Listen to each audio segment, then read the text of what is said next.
Okay, welcome back. And here is the second lecture for topic 6. And in this lecture, we're going to be taking a look at abortion policy. Today, abortion is a very heated political topic, and that's evidenced by the two pictures that I have up on the slide. On the left hand side is a picture of the annual pro life march. The March for Life that takes place in Washington, D.C. once a year.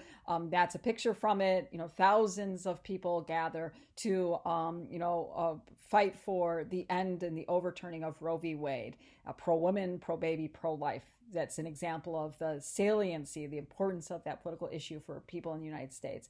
And on the flip side of that is the recent protests that have taken place at the Texas state capitol in response to the implementation of SB 8, the state law in Texas that says that women cannot have an abortion after 6 weeks, which is a clear violation of the standing law of the land, which is Roe v. Wade, which we're going to learn about in this lecture. So today when we think about abortion policy, we think, wow, totally heated political topic. That has not always been the case. In fact, up until the mid part of the 19th century, until about the 1850s, abortion was not a politically salient issue. There weren't a lot of laws on the books regarding abortion. It wasn't a topic that was debated on the floors of Congress. It just was not seen as a politically important issue.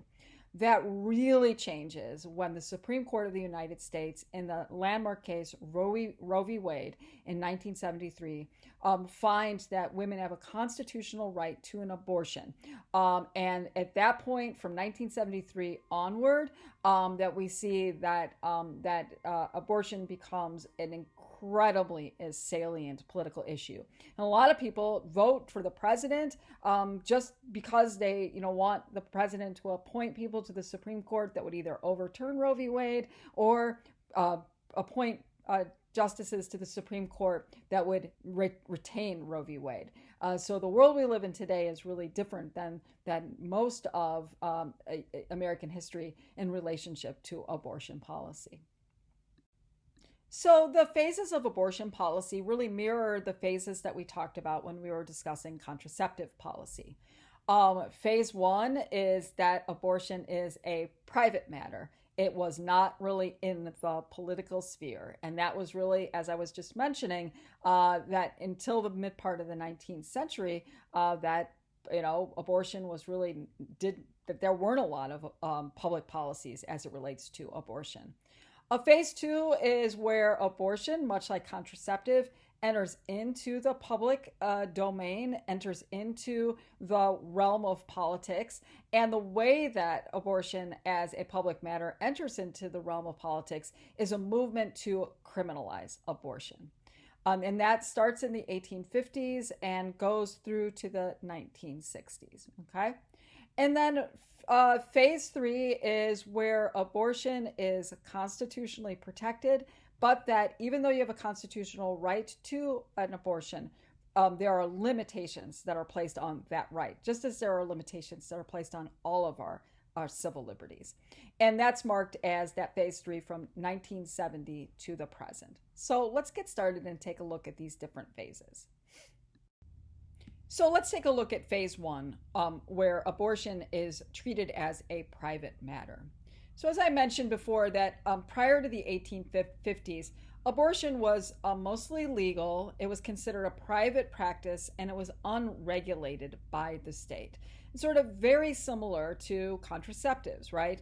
That we had this sort of separate spheres doctrine, and that there were certain, the sphere of women was sort of a private sphere. And so how they managed reproduction was something seen as left to women, to the private sphere. It wasn't seen as a place where government was going to get involved. And in fact, since colonial times in the United States, that women, would share with other women pamphlets that had recipes for bringing on the menses. So as you know, when you get pregnant, that you stopped menstruating, and that there were recipe books about how to use herbs that you actually planted in your garden, that you could, if you stopped menstruating, you could take these herbs and it would bring back the menses, right? So, an abortifacient, but early in the pregnancy. And that was a common practice among women, not just in the United States, but beyond. So terminating pregnancy before quickening was legal in most states. And so what quickening is it's when the fetal movement begins. Okay, and so prior to fetal movement, there was a sense that that this is really not really an entity in one's body, right? It was more of that, hey, bring back the period, right? But once there was fetal movement, then there was recognition that this was a living entity. And at that point, just out of common practice, women would not, take herbs to bring about an abortion. So prior to quickening legal, abortion was legal in most states. Now, after quickening, terminating a pregnancy was illegal, but it wasn't statutorily, it wasn't embedded in public policy or in state law. Instead, it was a matter of custom that women wouldn't terminate a pregnancy after quickening begins. And also, even though it was rarely enforced, that since common practice was that you don't end a pregnancy after quickening begins, there weren't a lot of women who were brought to the court in order to be punished for terminating a pregnancy after quickening. But that there weren't, this wasn't statutory law, but rather it was common law. And common law is basically how courts deal with behavior that they see as inappropriate or wrong behavior. And so it's not written in state law as statutory requirements, but rather it is the way courts treat people who are accused of ending a pregnancy post quickening. And as it says there, and as they talk about in your textbook, it was rarely enforced. It really just didn't happen really frequently.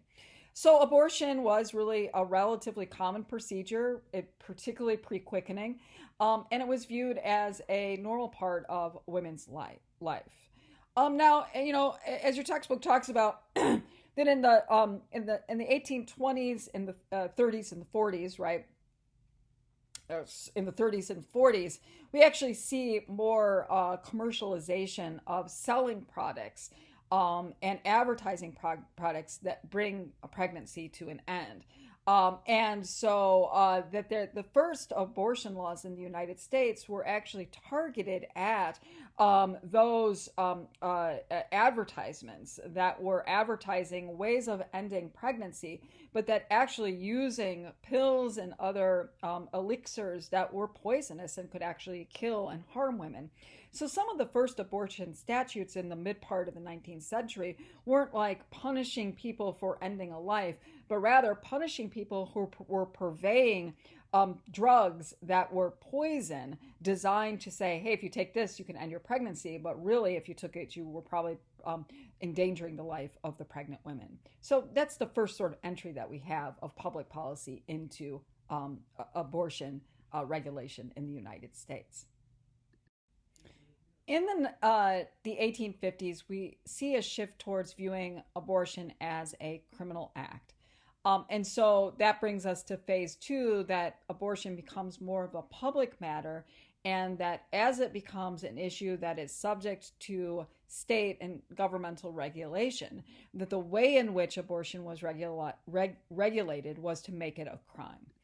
So why the shift? Why was there this shift away from, hey, this is kind of a private matter and that we're only going to get involved and not even really that much, at that point after quickening, why the shift to criminalize abortion? Well, a lot of the shift had to do with concerns regarding harm, okay? And so the state felt that they had to get involved because they felt that entities were being harmed. And one of the entities that was thought to be harmed in abortion was that their abortions were harmful to the unborn. And that was in large response to advances in science and an understanding of human reproduction. And so that we had a much better understanding of conception and fetal development, and we had more tools and technology to be able to chronicle and measure fetal development. And so, as there was this advanced knowledge of fetal development and this understanding that this fetus, is, human, that there became concerns that abortions were ending the life of a human. And so, part of the criminalization, the move towards criminalizing abortion, was because you wanted to prevent harm to the unborn. Another reason for the shift towards criminalizing abortion has to do with the concerns of those who are practicing abortions without a license, and that there is great harm that can come when women get an abortion, a medical abortion, a surgical abortion, from a non-licensed practitioner. And that's in response to the growing power of the American Medical Association and the professionalization of physicians. So at this time period, that more rules and regulations were put in place in terms of the practice of medicine. As we learn more scientifically about just human development and the cause of diseases and fetal development, etc., then being a doctor becomes a profession, that you can go to school, you get trained to be a doctor, and that you're licensed to practice medicine. And so, as the American Medical Association, which was primarily, if not wholly, populated by male doctors, as they get more power, then they're basically looking at non-licensed practitioners and saying, look, they're dangerous, and that because they don't know what they're doing, they're unlicensed, they can harm not just fetuses, but they can do great harm to women, and that the state needs to step in and regulate abortions. And so, at that point, you see the states getting more involved in regulating abortions.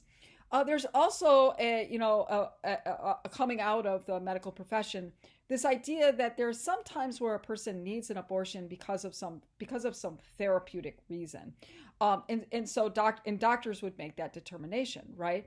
So if a woman comes in there pregnant and that the pregnancy is really threatening the life of the woman, if they bring this fetus to term, the doctor would use their medical professional opinion and say that this woman needs to have an abortion because it's a therapy for her. It's a therapy to make sure that her health isn't jeopardized. But because that you say there are therapeutic abortions, any other abortions that aren't used to save the life of the woman or the health of the woman are criminal abortions, right? So abortions that were deemed medically necessary were allowable, but all other abortions were criminalized. And so, in the 1850s, that a lot of the laws are revolving around preventing voluntary abortions, focusing on illicit practicing of abortions, and also the advertisement of abortions, all with this eye to preventing harm. So by the 1950s in the United States, it was very difficult to obtain an abortion. Most states have laws that allowed abortions, but only in the case of saving the life of the mother. So in that case, if bringing a pregnancy to term would be a choice between the life of the fetus or the life of the mother, and that the mother would die if she were to bring the baby to term, that was the only time that you were able to get an abortion. And those instances are relatively rare. So that you, to get an abortion, a legal abortion, that you had to obtain a doctor's approval to basically have the doctor say that, yes, indeed, you must have this abortion in order to save your life. And obtaining that doctor approval, it was very, very difficult, mostly because doctors feared criminal penalties, right? That if a doctor felt like that, well, maybe the life of a woman is in jeopardy, but we're not exactly sure, they wouldn't want to perform an abortion because they felt that they could be prosecuted for engaging in abortion when the life of the woman was actually not in jeopardy. So starting by the 1950s, that we had very restrictive abortion policies, and it was very difficult to obtain an abortion in the United States. What's the impact of restrictive abortion policies?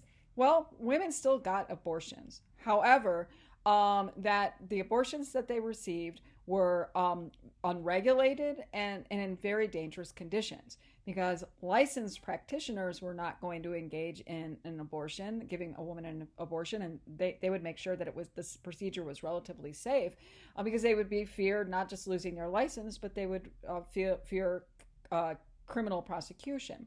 And so people who were unlicensed and on, black market practitioners of abortion, they were the ones who were giving abortions. And as any sort of unregulated medical procedure, it's bound to be very dangerous. And in fact, it was very dangerous.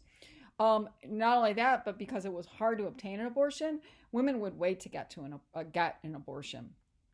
And that as you wait, the longer that you wait to get an abortion later in pregnancy, the risks associated with the abortion become much higher, and the risk of death is great.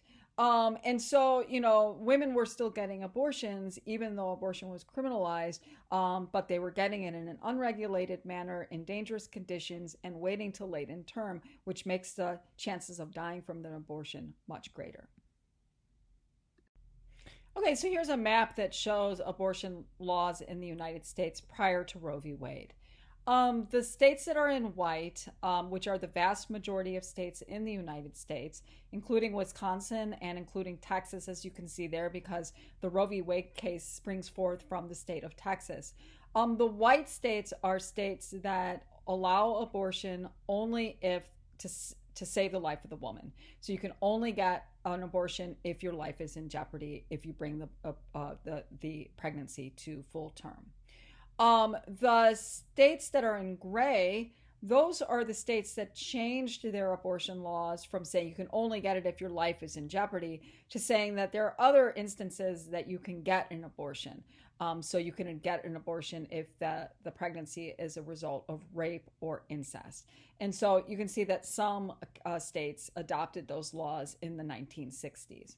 And then the states in black, which are very few and far between, are the states that repealed their abortion laws and basically allowed for abortion on demand, right? That you basically, women have a right to choose whether they want to have an abortion or not. And you can see that there are very few of those states at that time period. So in that previous slide, we saw the laws that were in place prior to Roe v. Wade. After Roe v. Wade, abortion policy changes significantly, and that change starts in the mid part of the 1970s. And that brings us to phase 3, where abortion is constitutionally protected, but it's protected with certain limitations. Now, you'll remember from our last video, we talked about Griswold versus Connecticut. And in that case, the Supreme Court said that you have a constitutional right to privacy. And there are certain matters having to do with your life, particularly matters that have to do with your private life, your sexual life, your body, what goes on in the privacy of your own home, that there are certain, zones of privacy that the government, it cannot intrude upon, or really has to have really good reason for intruding upon the right to privacy. So the right to privacy is established in Griswold as it relates to contraceptives. The big question coming out of Griswold was, how far does that right to privacy extend? It extends to the right to use contraceptives, but does it extend to the right to an abortion? In other words, is getting an abortion constitutionally protected due to the right to privacy? And the answer to the question that we get in Roe v. Wade is yes, that the constitutional right to privacy extends not just to contraceptives, but it extends to abortion as well. So let's take a look at the landmark case, Roe v. Wade. Okay, let's talk about the landmark case, Roe v. Wade. What Roe v. Wade is about, it's about the Texas abortion law. And as we saw in the previous slides, the Texas had an abortion law that said you could only get an abortion if the mother's life was in jeopardy. And if the mother's life was in jeopardy, you could not get an abortion. The Roe v. Wade is about a woman who goes and she wants to get an abortion, and she's denied an abortion because her life is not in jeopardy. And that woman is Jane Roe, but that was a fictional name that was given to Norma McCorvey. And so here we have Norma McCorvey in the picture. And here is in 1989 when she's standing with the lawyer that helped her win this case against the Supreme Court. And as some of you might know, Norma McCorvey, she switched sides. She went from being pro-choice to working for the pro-life movement. And so she had sort of a shift of heart or a shift of her, mind in terms of going from being pro-choice to being pro-life. Norma McCorvey kind of had a tough life. She was poor. She suffered and battled with some addictions. And when she was 21, she got pregnant. And she didn't want to be pregnant. So she went to a doctor in Dallas County, and she sought out an abortion. And she actually told the doctor that she had been raped, and that's why she was pregnant, hoping to sort of encourage the doctor to perform an abortion, even though there was no exception for rape in Texas law. The doctor refused to perform the abortion, and Norma McCorvey carried the baby to full term. But she sued the state of Texas, basically saying that she was harmed by the law. She wanted to have an abortion. She wasn't able to get an abortion, and that women had a constitutional right to an abortion. It was a part of the constitutional right to privacy that was established in Griswold versus Connecticut. And so she had two lawyers that helped her make this case, or made this case for her in front of the Supreme Court, and they won. That Roe v. Wade, the Supreme Court, in a 7-2 decision, determines that women do, in fact, have a constitutional right to an abortion. So let's take a look at the implication of the decision in Roe v. Wade, the implication that has on abortion policy in the United States. Okay, so the decision in Roe v. Wade, it was a 7-2 decision. And there are 9 justices on the Supreme Court, so that's a pretty solid, decision coming from the Supreme Court. They basically were asked a question about whether or not the right to privacy extends to the right to have an abortion, and they said yes, it does. That the right to privacy includes the right to choose to have an abortion. And they said that the right to privacy, if you remember from when we were talking about contraceptives in Griswold versus Connecticut, there the court said that the right to privacy was found in the penumbras of the Bill of Rights. So if you take certain amendments and you take them together, that's where you find the right to privacy. In Roe v. Wade, they actually said that the right to privacy is found in the Due Process Clause of the 14th and 5th Amendment of the United States Constitution, that it's not in the penumbras. And so in the Due Process Clause, it says that the government can't take away your life, liberty, or property without due process of law. They basically said the freedom to have privacy, that is a liberty that's protected by the Due Process Clause. If you want to learn more about these cases, I teach a civil liberties class in the spring, and we go into all of many civil liberties cases. We go in more depth on the civil liberty cases as it relates to the right to privacy. So if you like learning about Supreme Court cases, I encourage you to take my civil liberties class in the spring. It's an awesome class. So the right to privacy is in the 14th Amendment. And that what's interesting about Roe v. Wade is they set up this thing called the trimester framework. And in the trimester framework, they basically say that the earlier you are in the pregnancy, the more right you have to have an abortion. And so that early in the pregnancy, prior to viability, and that would be like the first, up through the 22nd, 3rd week, okay? That early in the pregnancy, government cannot criminalize abortion. So prior to viability, you have a constitutional right to have an abortion. However, after viability, as the pregnancy progresses, the state can increase its regulation on abortion.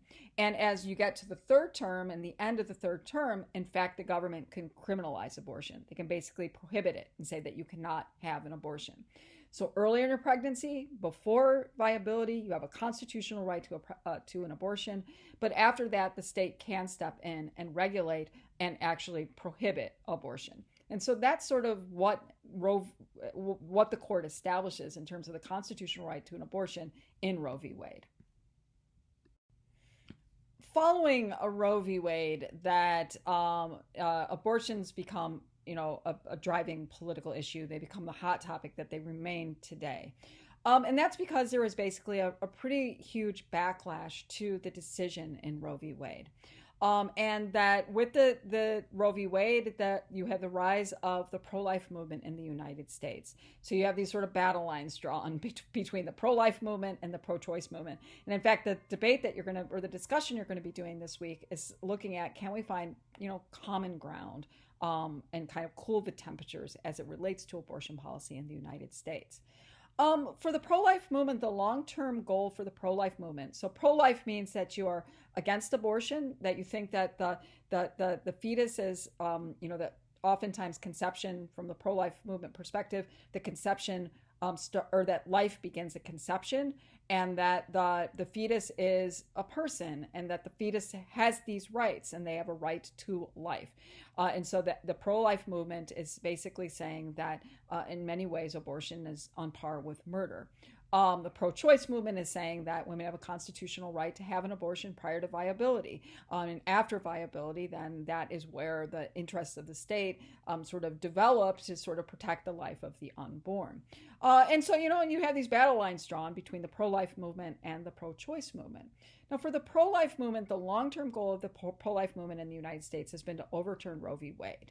That has not happened, although that may happen this term. That may happen this year, and we're going to be talking about that in a moment. But while they were waiting for the Supreme Court, to overturn Roe v. Wade, they pursued shorter-term goals. Their shorter-term goals was to increase restrictions on abortion, making abortions more difficult to get. And so following Roe v. Wade, there were states began putting more restrictions on abortion, restrictions, seeking that minors have to get parental consent and spouses have to get, wives have to get the consent of their husbands, so spousal consent. Waiting periods, 24-hour waiting periods that you have to go in, get your appointment, and then you have to come back 24, 48 hours later. Sonogram laws, where you have to have a sonogram prior to the abortion and come back. Consent, read pamphlets, etc. And so the idea of the pro-life movement is, until we can overturn Roe, have states pass laws placing more restrictions on abortion, basically making it more burdensome for women to get abortions. And maybe that would reduce the number of abortions that we would have in the United States. So where are we today with abortion policy? Today, as it stands, abortion remains constitutionally protected. In other words, women can still, women or pregnant people can have an abortion prior to viability. States aren't allowed to prohibit abortion prior to viability. The court has created a new standard about the restrictions that have been put in place to make it more difficult to get an abortion prior to viability. And it's what's known as the Casey standard. And it's known as the undue burden test. So as I was talking about on the last slide, following Roe v. Wade, a lot of states passed regulations making it more burdensome to get an abortion. And when those states, Wisconsin included, when they started, placing these restrictions on abortion prior to viability, right, then people sued and said, well, wait a second. Roe v. Wade tells us that we can get an abortion without restriction up to the point of viability. Well, in the Casey case, and you'll read about that in the textbook, they basically say, well, that states can put restrictions on abortion prior to viability as long as those restrictions don't present a substantial obstacle in the pathway of women seeking abortions prior to viability.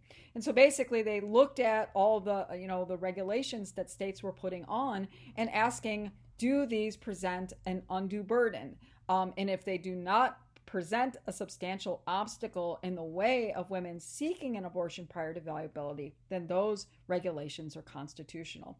So where we are today is you have a right to an abortion prior to viability.